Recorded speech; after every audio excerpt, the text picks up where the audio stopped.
At this hospital in Richmond, BC, more than 1 in 5 of all babies delivered last year were born to mothers that weren't residents of Canada, part of a birth tourism industry that the federal Conservatives want to crack down on.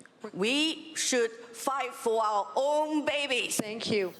At the party's convention, delegates endorsed a resolution to scrap the long-standing policy of giving citizenship to everyone born here. It's a step a former immigration official says would likely go too far. If you make the change, that will adversely affect all Canadians. It'll make it more burdensome for them to provide identification. It'll be more costly. But he acknowledges birth tourism is a problem that needs to be dealt with. Experts say there isn't a good sense of how big of an issue birth tourism is in Canada because the numbers aren't specifically tracked. But in BC, it is on the government's radar. There are reportedly more than 24 so-called birthing houses that cater to foreign mothers in this province. This one in Richmond advertises everything an expectant mother needs, from accommodation, meals, and free baby birth certificates and Canadian and Chinese passport services.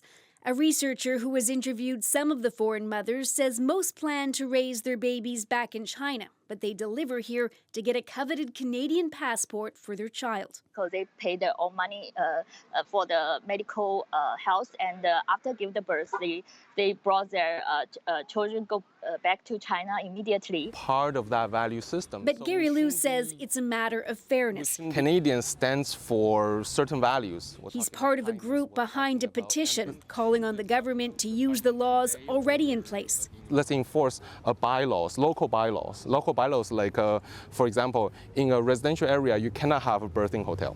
By doing that, he says officials can crack down on the birth tourism industry without opening up an entire debate about just who should be eligible for Canadian citizenship.